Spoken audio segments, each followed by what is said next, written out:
Welcome to the carnage. And welcome back to the carnage, everybody. And today we're going to watch this debate. And the reason we're watching the debate is typically on the whatever podcast, they bring on only freak girls. And the only freak girls that they bring on usually are about as sharp as a fucking doll crayon. So I typically don't like to watch those specifically because it's like watching Mike Tyson in his prime, punch down to a fifth grader when they bring Andrew on to talk to those women. Because 90% of the time, half of what they say makes absolutely no sense. They're trying to justify their stances on things, and it's like, it's really hard to do from a plateau of, well, we hate all men. Well, you're an only freak model, so you're relying on men for income, so technically you do need men. It's just mind-boggling. Anyways, this debate, at least they found somebody who can semi-talk in an intelligent way, so to speak, but yet this woman really has some massive problems. She's like a walking contradiction of herself, and her worldviews, I feel, are kind of a scary thing if there's a lot of people out there like her, which unfortunately there is, because she's a TikToker. Her name's like Mackenzie Miss or Miss Mackenzie or something like that, and she has a TikTok platform where she speaks from a Marxist feminist view.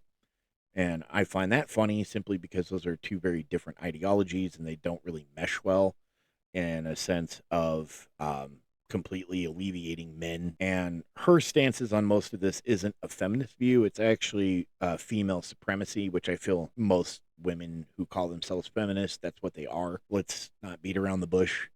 Most feminism is a hate group. They're no different than Nazis or skinheads or the KKK or any other hate group, because their ideology is basically more or less completely hating a group of people. And feminists typically hate men regardless of anything. They don't even care why they hate men. They just hate men. So they're a hate group, and it's really not feminism anymore. It's just female supremacy. But let's get in.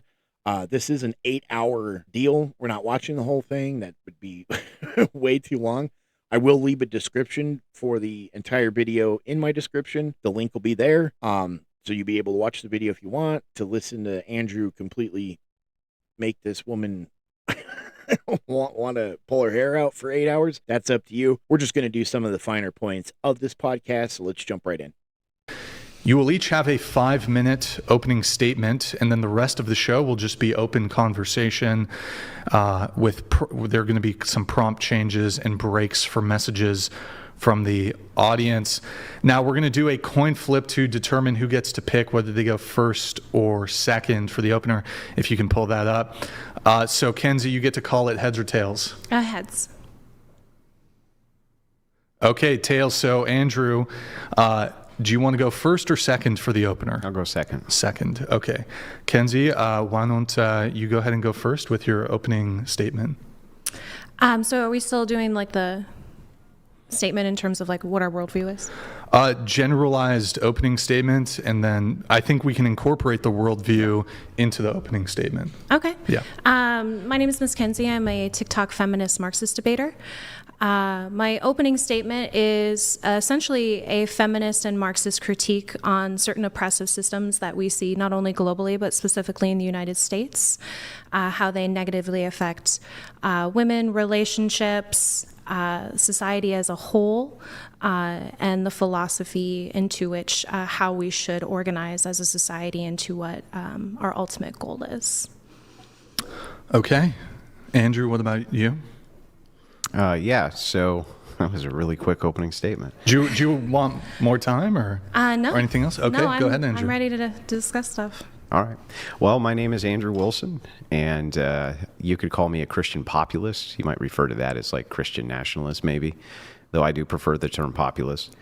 My overall viewpoint is based around objective morality, things like this, things that we're not really on topic, I guess, for the purpose of this debate. I'm against Marxism, definitely against feminism, against all waves of feminism. So I'm not one of these people who thought second wave, third wave, fourth wave, or perhaps we're in fifth wave now, it's not decided. I don't think any of them are good. And the reason that I don't, I'll incorporate in my arguments a mixture of force doctrine, the understanding of the dynamics between men and women, the historical perspective. I have a criticism against yours because you're basing your worldview on standpoint theory, essentially, and I'm going to critique that as well.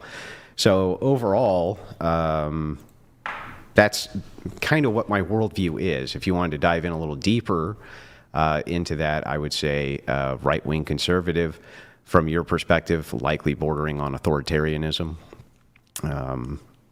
So I am definitely here to oppress your views. All right, definitely here to oppress your views. Cruel and unfair treatment, huh? That's right. Definitely here to oppress your views. So that's kind of my worldview. So with that, I'm actually happy to just kind of dive right into the debate.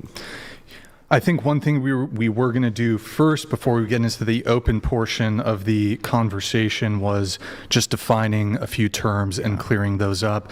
So because we are discussing feminism, I think just let's jumping off point here, I guess define what that is. Kenzie, do you have a definition for what feminism is? All right, so before we even get in her spouting off her nonsense, I just wanted to give you guys kind of the opening part of this so you could more or less see where the stance was. So there's context instead of just jumping around a whole lot, just for, soundbite purposes. This way you could see their views, and the big topic being obviously feminism, and she's going to try to sprinkle in some form of Marxism into that. So we're going to watch that part, and then there's a couple high points that we'll skip to. So let's get right back into it. The movement to end sexist oppression and sexism. Okay. All right. And how would you define sexism? Biases towards one specific gender or sex. Okay, gotcha. And then you. Which is a complete contradiction of feminism. It's a complete contradiction right there, saying that sexism is an oppression of one sex, except feminism in itself is completely a ideology that incorporates women into every parts of every life over men, meaning that it's not an equality level, it's a special level, right? Women get these special privileges that men don't get simply because the feminist outlook is that women should be in these positions, not men. Therefore, it's actually not even feminism. What it is, again, is being a female supremacist. You also mentioned the term oppression. Mm-hmm. How do you define oppression? Cruel and unfair treatment. Okay, got it. Andrew, do you agree with these definitions, or would you like to give your own? Yeah, so to me, when I say feminism, I mean a movement towards egalitarianism, which is trying to dismantle patriarchal systems. Okay. So that's what I'm referencing when I say that. Does that sound reasonable to you? Sure. Okay, so we can kind of agree then to that definition of feminism. And then oppression, would you just consider that basic power dynamics? I mean, obviously, like, cruel or unfair treatment can be through laws, can be through certain means of production. What view are you viewing for the accounting of things like cruelty, like utilitarian or something like that? I mean, I don't like to subscribe necessarily to one position. It depends, but utilitarian and deontological positions. Yeah. Which is short, basically, for her view will change depending on two main factors. One, obviously, is a woman involved, right? That's the biggest. And two, the context of which the situation of which where the woman is involved. So that means her views will change completely based on the context of the situation versus just having a worldview based on the equality for everybody. A mixture of them? Yeah. Okay. So like maybe threshold. Sure. Mm-hmm. Okay, like threshold deontology, something like that? Mm-hmm. Okay. I mean, it would depend on the topic. Same, as I was saying, exactly. It's going to depend on the topic, which is, in my opinion, a really bad place to have a debate with somebody as good as Andrew Wilson is on that level, to come in with your debate being completely based on only what is the topic and the context of the topic. Gotcha. Okay. So cruel and unusual punishment. All right. I think we got a lot of the semantic. If you don't mind, if we have to stop from time to time to clear up semantics. One thing I really hate is equivocation. The idea that we speak past each other because we're talking about two different things. Sure. So I think it's important to communicate the concept you're trying to convey. Yeah. So kind of to start with, I guess I can kind of open up to get this thing moving. Yeah. So I want to start with the idea of how feminism and Marxism aren't contrary to each other. So I've read a lot of Marxist feminist literature, especially from Dubois. And they do actually seem to be a contradiction. So through first wave feminism to modernity, you have feminism has single-handedly put more women in the hands of rich industrialists than any other single movement which has ever existed. Rich capitalist industrialists are now basically in charge of women. Women are part of the market workforce now. They never were. As part of the market workforce, they have now accrued almost as much debt in 100 years as men, which is incredible. I mean, it's absolutely incredible. There's only a few. One of the big ones is student loans, but I mean, they're almost on point with everything else. There's very, very few market indicators where they hold significantly less debt than men do. From my understanding, the only place where women do hold more debt is student loans. Men hold more in credit cards and. It's true. Well, credit cards, it could be that we don't know because we get it from the credit card reporting agency, but it's like a 2% margin. So maybe they hold less, maybe they hold, I'm not sure, but it's not significant. Like none of these thresholds I look at look very significant to me. And that were his key words that he used, significant, meaning that the debt in which women hold is significantly less than the debt that men hold. And when you look at the 9 basic market indicators, no, women are pretty much within 5% of men, except on student loans, where I believe women are like 26% higher than men in student loan debt. What I'm trying to figure out is Marxism, and maybe we can clear up the semantic here too, but Marxism is looking for a stateless society where where capitalism is gone, right? So if capitalism is gone, how is feeding millions upon millions of women to the capitalist machine via feminism a good idea for Marxism? It makes no sense to me. Well, I mean, if we're talking about first wave feminism, I don't like to necessarily define feminism based on its wave, because I think it ignores certain sects within feminism that are outside of that, as well as kind of puts it in a Western purview. But I will say, obviously, there are different modes of feminism that we've seen in place throughout history, and I would just say this was liberal feminism, which obviously is towards the movement of upward mobility within capitalism. Yeah, but why would you support that? I wouldn't. I would be against liberal feminism. How are you a feminist? Well, what kind of feminist are you? Marxist intersectional feminist. Okay, yeah, Marxist intersectional, but right. You did rely on first wave, second wave, third wave, fourth wave feminism. Yeah, so there is progression, obviously, over time. I'm sure you have, I know I've heard you say that with your Christian populism, your plan is 300 years. So obviously there's going to be different steps that you take over time. I think when it comes to, if we're going to talk about liberal feminism and women entering the market when it comes to economic work, is that one of the ways we see that women have faced oppression or marginalization or subjugation, whatever term you want to use, is obviously patriarchy's construction of dependency on men. But they were more liberated. So men held the debt, not women. So I would argue immediately. Sorry, go ahead. Yeah, no problem. I would argue immediately that because women now hold so much debt, they're less liberated than they ever have been, at least in this nation. So I would point you to things like before they had the right to vote, the 19th Amendment, they were able to pass the 18th Amendment. That was literally due to the women's temperance movement. And they did not have the right to vote at that time. And just to jump in here real quick, so to kind of hark on her point a bit, is so she's fracturing feminism into different factions, right? So, liberal feminism versus Marxist feminism versus communist feminism, yada, yada, yada, basically. And the same, I guess, you want to call it the same overall perspective in all feminism is, trampling over patriarchy in a sense that women are held higher in society than men, which technically they already are. I could go on for about 6.5 hours and explain why women in society are held up to a much higher, level of threshold there than men are, but that's for a different day.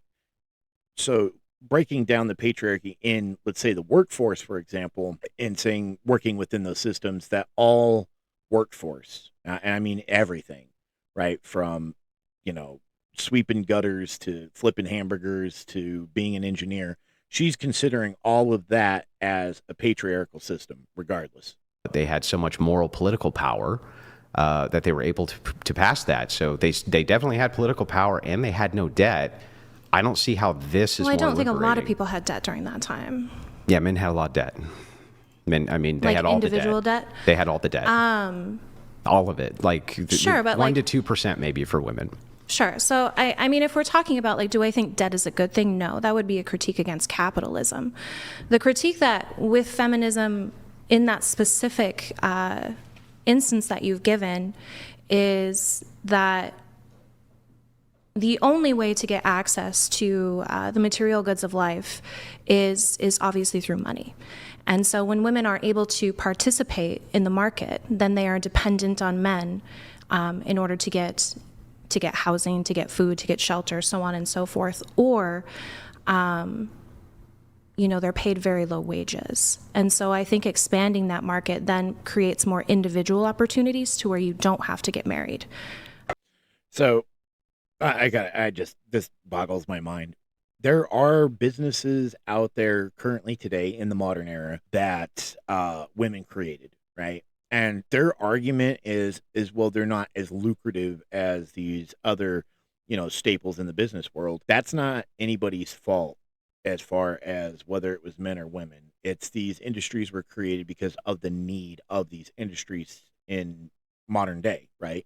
So you could use examples like the oil industry or the technology industry. You can use any of these as markers. And to say that these systems specifically cater to men is because in these specific markets for 100 years is mostly men were the ones working these jobs, not completely based on they were keeping women out of them. It's because even to this day, we're not seeing women in droves going to these jobs. So her argument right there is just completely invalid.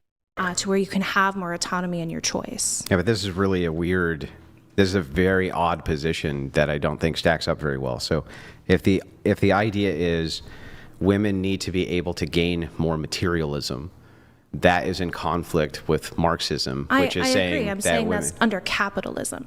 Yeah, but we live in capitalism. Sure. And we did then.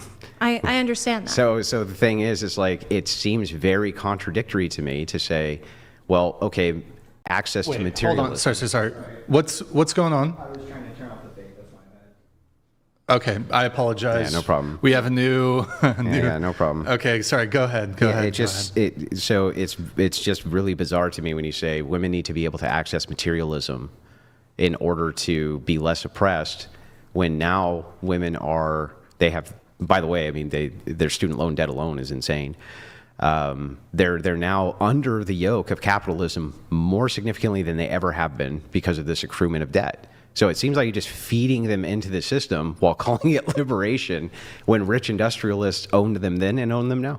So, I mean, it's a more intersectional look at that. Like, I do agree with you that capitalism in itself and like the concept of debt is oppressive. So yes, you are correct when you say that assessment. But if we're looking at the intersection, what's the alternative under capitalism for women to be dependent on access to the basic materials? That seems far and away to me to be a way better system if you wanted to actually institute Marxism. So I'll explain why. If he were to use the accelerationist argument, which it sounds like you're trying to do, move into accelerationism, we would just have fascism. Like that's what we usually end up with. What do you mean? I'm sorry. Right-wing authoritarianism. Well, I know what you mean by fascism. Can you repeat your point, though? Yeah. So if the idea is women need to be moved into the rich industrialist market for some reason because it's more liberating for them to have more materialism, which it seems to be completely the opposite. Because more opportunity. For what, though? To ingratiate more materialism? No, I would even just say like the standard means of living. Materialism. I don't know, like, well, we need housing, right? Is that materialism? Yeah, well, yeah, it is. Okay. Like, depending on the size of the house. And, I mean, so when you say housing, what does that encompass? Like a commie block? Like a stone commie block where it's like little I think tiny... we can agree like on what basic necessities humans need in order to function within society. And I would say housing would be definitely a Sure, core but how tenet. big? I think it would depend, obviously, based on need. Yeah, right. So utility. if it's moving off of need, right? I would say that people need very little space. Okay. Right? Sure. So if this is the case, though, introducing women into the capitalist market, right, where now rich industrialists own their labor, which they do, in order to give them the right to vote about stuff that's kind of meaningless ultimately towards themselves.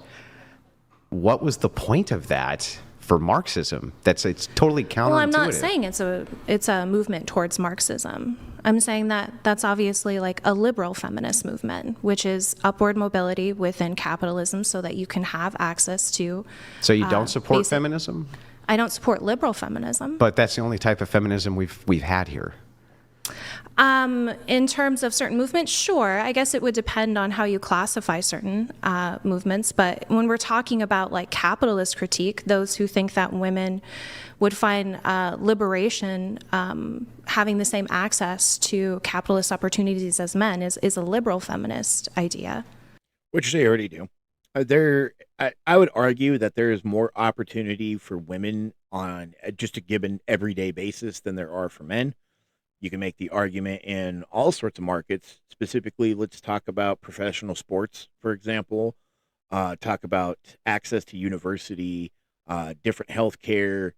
I mean, definitely don't want to talk about the court system. Obviously, I don't think any woman in their right mind could defend that women are in any way, shape, or form, misrepresented in the court system versus a man, especially in family court. So her argument that more or less this is what, feminism is supposed to be about, is more opportunities within the confines and structure of the system. Well, women have that. There's already equality across the board. I can't name one thing that a man can do that a woman can't when it comes to a society structure. And so they make the arguments, well, we've never had a woman president. Well, we've never had an Eskimo president either. That doesn't mean anything, right? It means that people voted for who they voted for. And by the way, there was a lot of women who did vote for Trump. So even your own gender sees the downfall of what you guys are trying to push. And it's just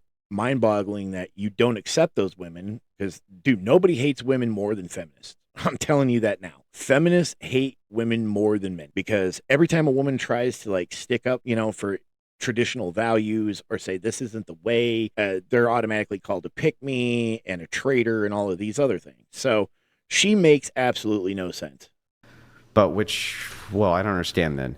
So do you support Western feminism or not?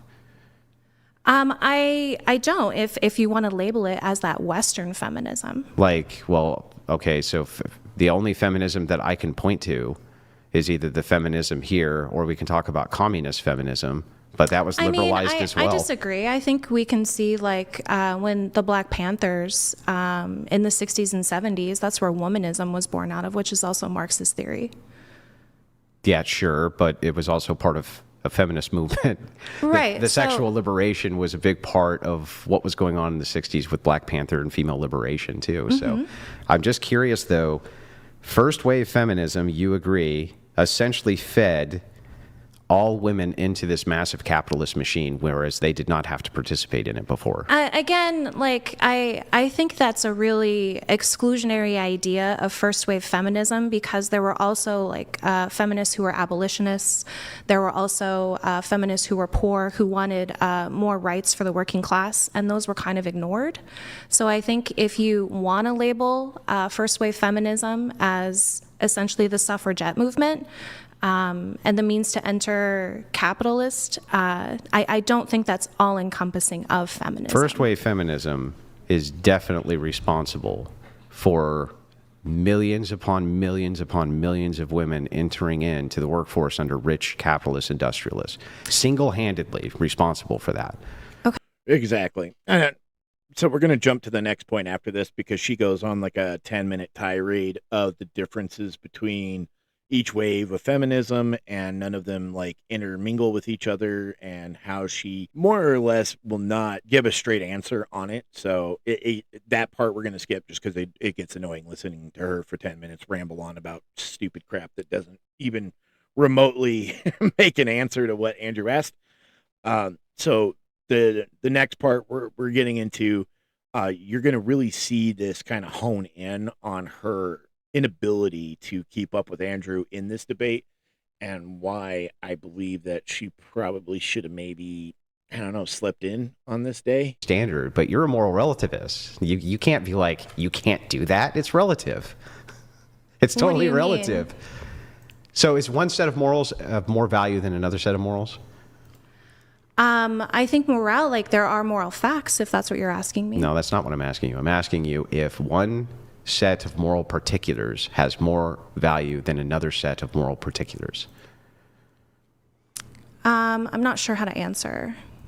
Well, I would just need to know if... So, okay, for instance, we have one society over here that murders women and a society over here that does not murder women. Okay. Okay?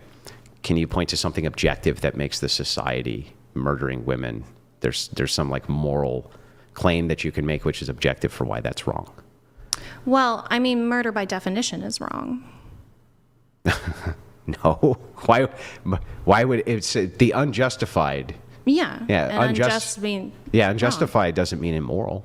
Well, it means wrong. If it's not just, then it's unjust, which would be wrong. Okay. We'll rephrase then. They set the conditionals for something you would consider to be murder and say it isn't. It's the justified killing of this group of people here. You consider it murder. What makes their moral facts wrong? I mean, obviously, it would depend on reason and context. So you can, with reason and context, determine which moral facts are correct? I think you can have certain observations when it comes to the outcomes. I mean, that would be consequentialism. I think there can be moral facts in terms of there are things that are always wrong regardless of context. Like Rape. Why would that always be wrong? Well, rape would always be wrong. Grape. We'll say grape. Oh, I'm sorry. Yeah. Yes, that was right. Yeah. Grape would always be wrong because it would because of the harm that it causes. Yeah. Why is harm wrong? Because harm is, I mean, again, I would say harm by definition is wrong, because it is an undesirable outcome within our subjective experience. Okay, so are all undesirable outcomes immoral? No. Okay, well then, that, Right. Hey, gotcha, bitch.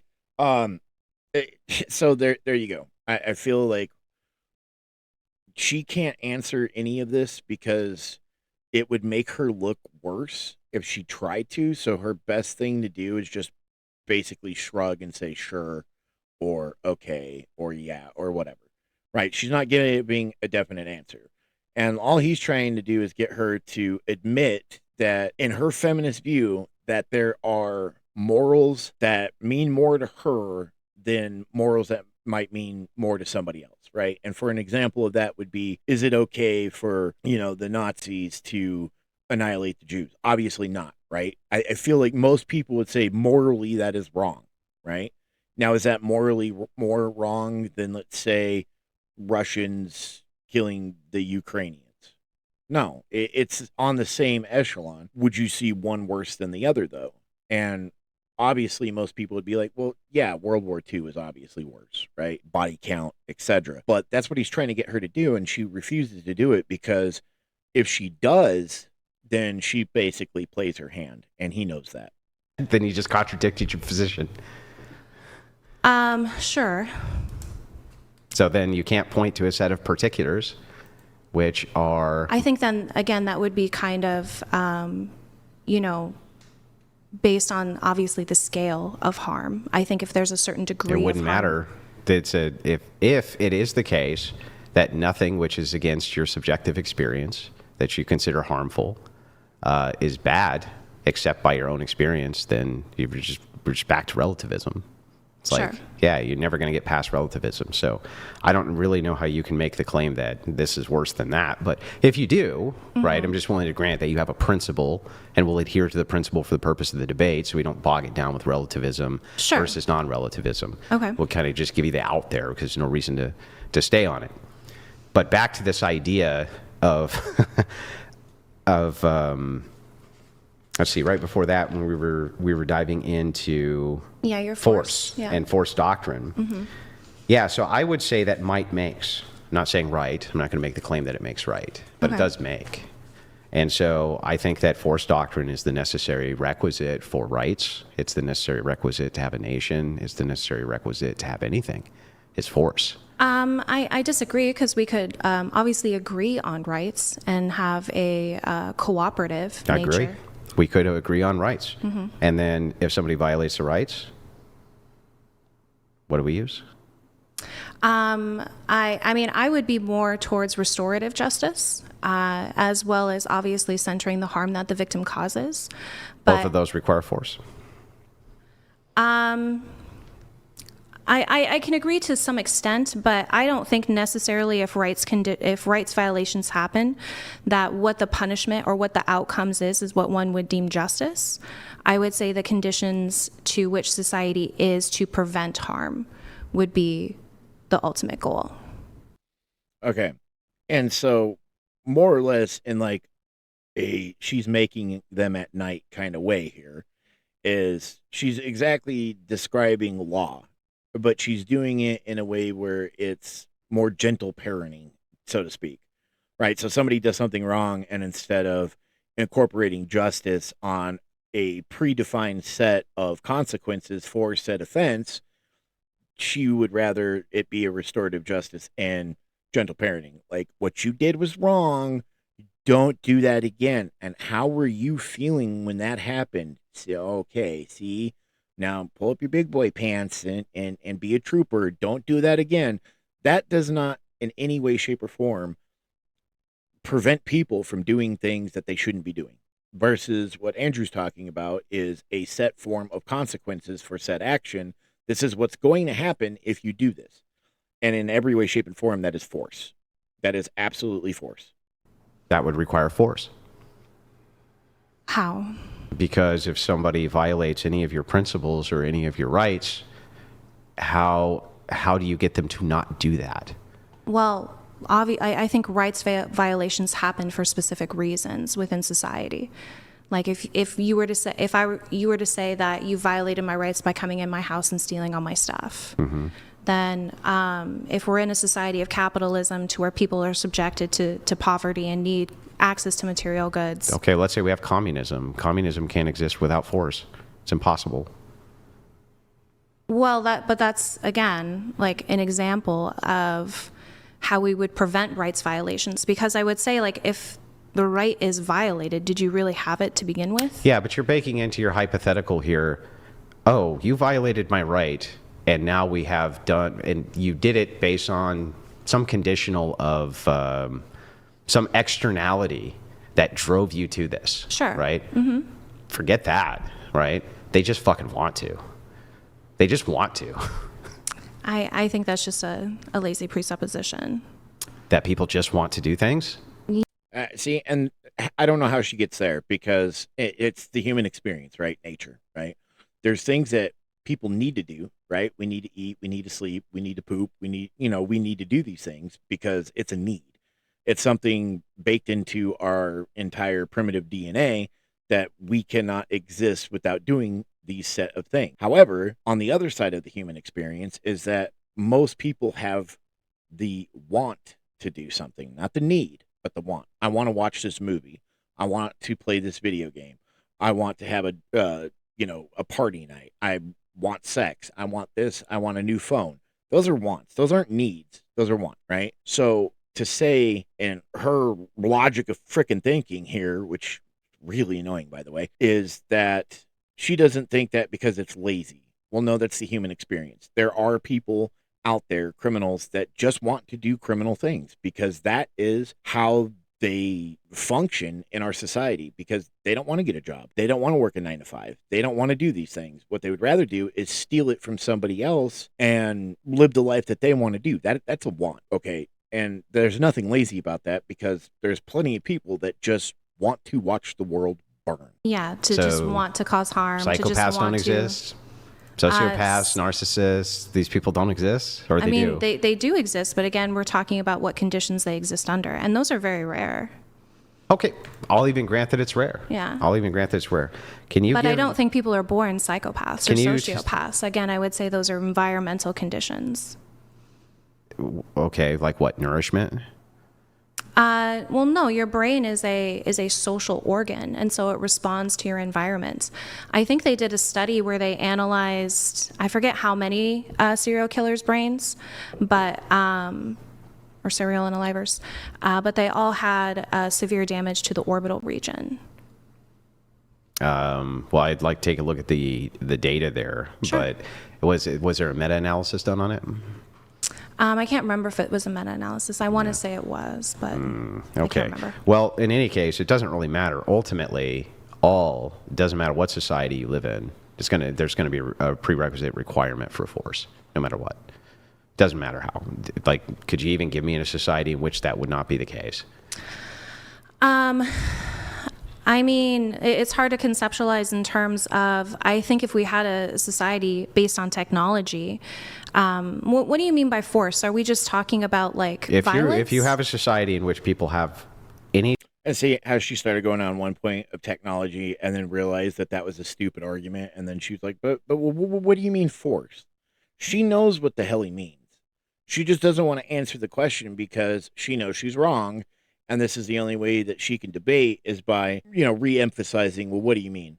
I don't get what you're saying. I don't understand. She understands fine. I mean, a fifth grader could understand what the hell Andrew's asking. So she's just playing stupid to play stupid. if you have any sort of laws or you have any sort of rights at all, then Well, I agree with you that only laws do. the only thing which would create a prevention of the violation of said thing by a person would be the requirement of force. So if I want, I mean, I don't know how force prevents rights violations necessarily in it's the those only thing that instances. prevents rights I mean, violations. well, if you're saying men have the monopoly on force and that's instilled within patriarchy, then why do rights violations occur? See, and that's a typical feminist. They automatically switch it. Well, if it's men's, system and design, basically saying that women do not partake in this part of how anything works, right?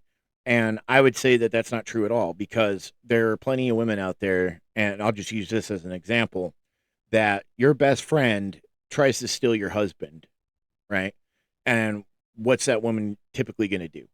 She's going to be catty about it, and she's not going to be friends with her anymore and probably going to smack her upside the head. That's force. So saying that, well, women don't partake in that because it's a male, made system, that's their argument for everything. It's like, well, why is the sky blue? I don't know. Men made it that way.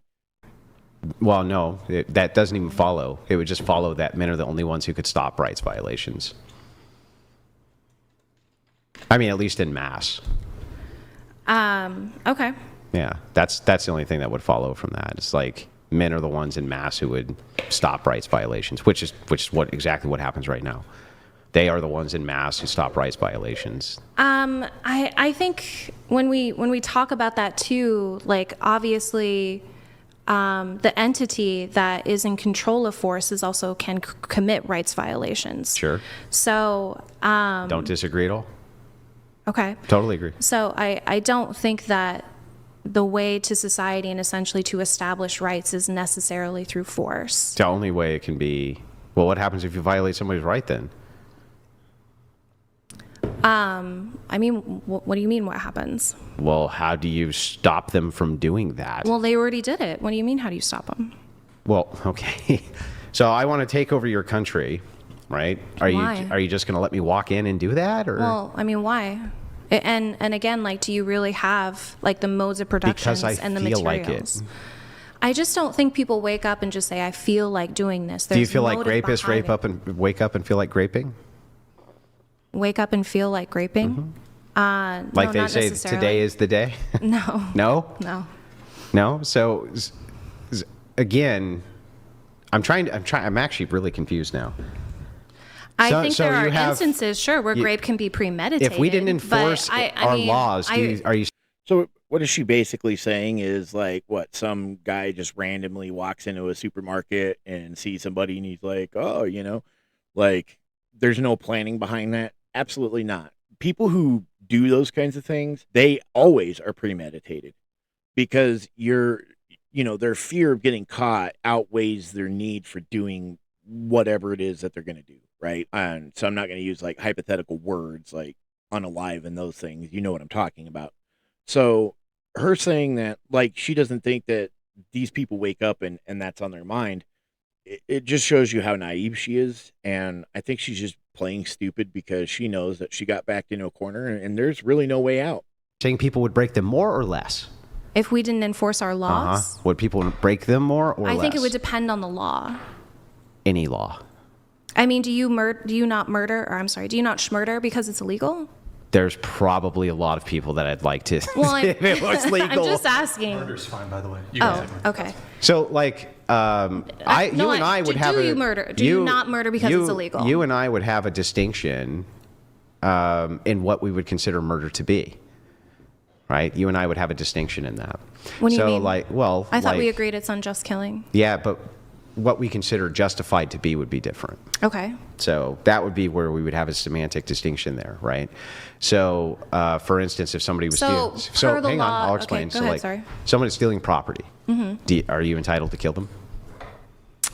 I mean, per the law, sure. No, but do you think morally? Oh, morally? Yeah. Like somebody's taking off with your TV. Oh, no. Yeah, see, I think dead, right? So you see, we have a distinction in justification. Sure. So you think that's murder. I think, no, it's not. So to answer your question, yeah. If the law wasn't there to say you can't shoot him if he's stealing your TV. So you would shoot someone who is stealing your TV? Yeah. In the face. Absolutely. I'm with Andrew on that. Like, because you got to look at it through this. Like, you don't know the person's intention, right? It's not like they're coming in wearing a shirt that says, I'm breaking in your house to make a ham sandwich. You have no idea what their intention is. So somebody breaks in your house, your instant instinct is going to be, this person broke into my house to cause me some type of harm. Maybe they're there to steal my stuff. Maybe they're there to, grape my wife or my daughter, or they're there to kill us, right? They're there to do something bad. You don't know what their intention is. So obviously your first instinct is going to be to neutralize the threat. And there's no telling what they're there for. So this argument kind of really, really makes me kind of laugh because, she's like, oh, absolutely not. That's no reason. Well, you don't know if that's the only reason he's there is to steal your TV. In the face. Multiple times. Yes. Yes. That's with an Uzi. It's a crazy place to plant your flag. An Uzi? Yeah. Or, whatever was convenient. Yeah. What's wrong with that?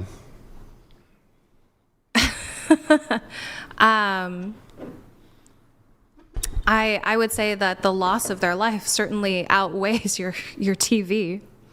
Well, I mean, if the TV didn't outweigh their ability to run, I probably would have missed, right? But the thing is you know what else would have prevented this? Them not stealing my TV. That's true. Is the context here? This is a home invasion. Yeah. Like it's in your house. Yeah. Well, no, I think you can. I think you have the ability to defend your property. Yeah. And that your property, anything that's within the domain of on your physical property, right? Meaning property you own. I consider that all to be the French word curtilage. Mm-hmm. And anything within the viewpoint of curtilage is a violation of your actual property and therefore a rights violation. You have every right to put that person down so that you don't encourage additional people to do it. So in many ways, I think you're defending not just yourself, but everybody around you if more people took that stance. I think the better solution would be to recognize why someone's stealing your TV. Okay, yeah. So, but how does that prevent them from doing it? So okay, we're investigating it now. By the way, we've been investigating why people steal shit for about 100 years. And you know what? We haven't really prevented people from stealing shit. But I'll just grant you that we could. Isn't it just scarcity, though? I'll just grant you that we could. No. People steal even when there's no scarcity. Bernie Madoff took off with how many people's pensions? There was no scarcity for him. Well, I think capitalism creates scarcity even when there's abundance. That, it's never enough. You're going to lose That sounds like a cope. So Bernie Madoff, who had everything, just needed more. Yeah. How many rich people have clearly enough money to live the rest of their life, not have to work, but still work? Yeah, and how many women, right, who are living middle-class lifestyles steal for fun? They literally will steal things for fun because it gives them a thrill. Sure. You know, and it's like, so there could just be the example of greed and the example of, I want to do this thing because I really like doing it. And it's I think there's a specific reason behind certain psychological habits or impulses, if you will. Sure, but you can't cure the human condition. You can't. How do you know that's the human condition, though? Because we've been dealing with greed, and we've been dealing with these problems, at least in the 20th, 21st century, even with the marching of science. We have not been able to just increase people's material positions in life, and then crime suddenly goes away. That element will always be there. Now, I think you can reduce it. Yeah. I'm not saying you can't reduce it. Like, Right. people in abject poverty do commit crime more. Not saying that's not the case. Sure. What I am saying, though, is that in the interim time while you're trying to solve it, it doesn't change the fact this guy has my TV. I never said it did. Yeah, and so I see that as completely justified in blowing his face right off. I disagree. Why? Yeah, but why, though? Again, I would say the life has more value than the TV.